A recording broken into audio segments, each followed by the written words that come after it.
Welcome to mister big Babu YouTube channel. ఖచ్చితంగా like చేయండి, subscribe చేయండి. చాలామంది వీడియో చూస్తున్నారు కానీ లైక్ చేయట్లేదు. మీరు లైక్ చేయడం వల్ల ఇలాంటి వాల్యుబుల్ ఇన్ఫర్మేషన్ కనీసం ఒక 100 మందికి రీచ్ అయిద్దండి.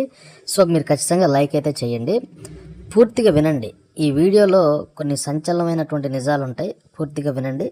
వినిన తర్వాతే మీరు కామెంట్ అయితే చేయండి. ఇక మ్యాటర్లోకి వెళ్దాం. సుమారు ఒక 20 సంవత్సరాల క్రితం గుంటూరులో ఒక భయంకరమైన సంఘటన జరిగింది. అది జరిగిన తర్వాత గుంటూరు మొత్తం షాక్ అయిందండి. ఈ వీడియోలో పేర్లు మారుస్తున్నాం, చాలా జాగ్రత్తగా వినాలి.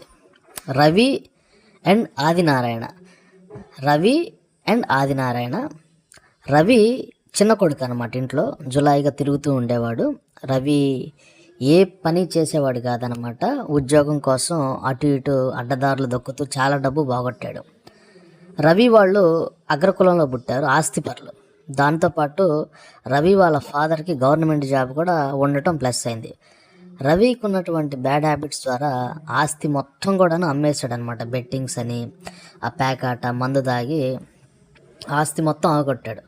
అగ్రకులంలో పుట్టారు, ఆస్తి బాగానే ఉంది, తండ్రి గవర్నమెంట్ జాబు, రవి వాళ్ళ ఫాదరు మంచి గవర్నమెంట్ జాబు. అయితే రవి దగ్గర డబ్బులు ఉండేవి కాదు. రవి వాళ్ళ ఫ్రెండ్స్ ఒక సలహా ఇచ్చారు. మీకు ఎలాగ ఆస్తి మొత్తం పోయింది కదా, నువ్వు తాగి నువ్వుకున్న బ్యాడ్ హ్యాబిట్స్తో నువ్వు ఆస్తి మొత్తం కొల్లగొట్టావు కదా, మరి నీకు పెళ్ళి అయిపోతే నీ భార్య పిల్లల్ని ఎలా పోషిస్తావు?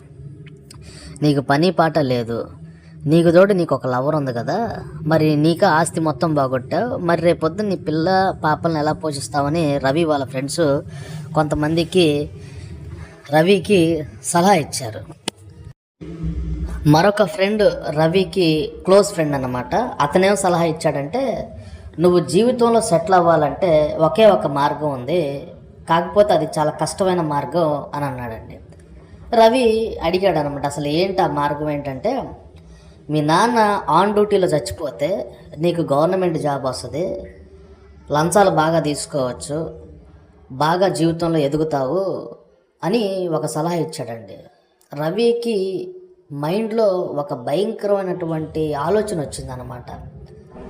మా నాన్న చచ్చిపోతే నాకు గవర్నమెంట్ జాబ్ వస్తుంది, ఆయన ఇప్పుడల్లా చచ్చిపోయేటట్టుగా లేడు, ఇంకో 20 ఏళ్ళు బతికేటట్టుగా ఉన్నాడు, ఆన్ డ్యూటీలో చచ్చిపోతే గవర్నమెంట్ జాబు రవికే వస్తుంది. ఈ ఆలోచనతో ఏం చేశాడంటే, ఈ రవి వాళ్ళ నాన్నని ఎలాగైనా చంపాలని డైలీ అన్నంలో ఒక రకమైన టాబ్లెట్స్ కలిపేవాడు అనమాట. ఆ టాబ్లెట్స్ కలపడం వల్ల ఏంటంటే మనిషి రోజు రోజుకి వీక్ అయిపోతూ ఉంటారు. మోషన్స్ ఒకటే అవుతూ ఉంటే రోజు రోజుకి వీక్ అవుతూ ఉంటారు. ఎంతకాలానికి కూడాను ఆయన చనిపోవట్లేదు. రవికి ఇంకా ఓపిక నశించిందనమాట. ఎంతకాలం అయినా కానీ ఇతను చచ్చిపోవట్లేదని, ఎలాగైనా మా నాన్న చచ్చిపోతే నాకు గవర్నమెంట్ జాబ్ రావాలి అనేది రవికి మైండ్లో ఉంది. నాన్నని ఎలాగైనా చంపాలి, చంపితే వెంటనే గవర్నమెంట్ జాబ్ వస్తుంది, లవర్ని పెళ్లి చేసుకోవచ్చు, చక్కగా పిల్ల పాపలతో లంచాలు తీసుకుని హ్యాపీగా బతకచ్చు అన్న ఆలోచనలో రవి ఉన్నాడు. చూడండి, కన్న తండ్రిని గవర్నమెంట్ జాబ్ కోసం చంపాడంటే ఎంత భయంకరమైనటువంటి విషయం చూడండి. ఇక చివరాఖరికి ఏం చేశాడంటే, ఎంత చేసినా కానీ మా నాన్న చచ్చిపోవట్లేదు. ఒకరోజు ఇంట్లో వాళ్ళందరూ కూడా ఊరు వెళ్ళిపోయారు, రవి అండ్ వాళ్ళ నాన్న మాత్రమే ఉన్నారు. రవి వాళ్ళ నాన్న పడుకున్నాడు అనమాట.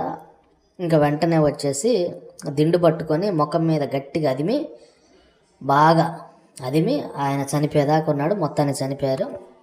ఆ నెక్స్ట్ రోజే పెద్దగా ఏడ్చుకుంటూ పొద్దున్నే మా నాన్న గుండెపోటుతో చనిపోయాడంటే ఒక డ్రామా అల్లాడు. అయితే ఈ డ్రామా చూసిన చుట్టుపక్కల వాళ్ళకి డౌట్ వచ్చిందనమాట. డౌట్ వచ్చి వాళ్ళు వెంటనే పోలీస్ కంప్లైంట్ ఇచ్చారు. వాళ్ళు పోలీస్ కంప్లైంట్ ఇవ్వడానికి కూడా ఒక రీజన్ ఉంది. రవి ఎప్పుడు కూడా ఇంటికి తాగొచ్చిన ప్రతిసారి వాళ్ళ నాన్నే బూతులు తిట్టేవాడు. నువ్వు ఎప్పుడు చచ్చిపోతావు, నువ్వు చచ్చిపోతే నాకు గవర్నమెంట్ జాబ్ వస్తుంది కదా, నువ్వు చచ్చిపోతే ఆన్ డ్యూటీలో నాకు గవర్నమెంట్ జాబ్ వస్తుంది కదా అని రవి ఎప్పుడు కూడా గొడవ చేసేవాడు.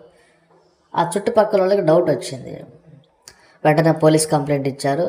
పోలీసులు వచ్చి మొత్తం కూడాను ఇంట్రాగేట్ చేస్తే అసలు విషయం చెప్పాడనమాట. నాకు డబ్బు కోసం అలాగే లంచాలు తీసుకోవచ్చు, మా నాన్న మంచి గవర్నమెంట్ జాబ్ ఉంది, అది కూడాను మంచి డిపార్ట్మెంట్లో మా నాన్న జాబ్ ఉంది కాబట్టి మా నాన్న ఆన్ డ్యూటీలో చచ్చిపోతే నాకు గవర్నమెంట్ జాబ్ వస్తుంది, ఫ్యామిలీ సెటిల్ అయిద్దన్న ఆలోచనతోనే మా నాన్న చంపాను అంటూ పోలీసుల ముందు చెప్పాడండి. ఇది 20 సంవత్సరాల క్రితం గుంటూరులో జరిగిందండి. గవర్నమెంట్ జాబ్ కోసం తండ్రినే లేపేశాడు అనమాట కొడుకు. ఎంత భయంకరమో చూడండి. ఈ వీడియో మీద మీరు ఖచ్చితంగా కామెంట్ అయితే చేయండి.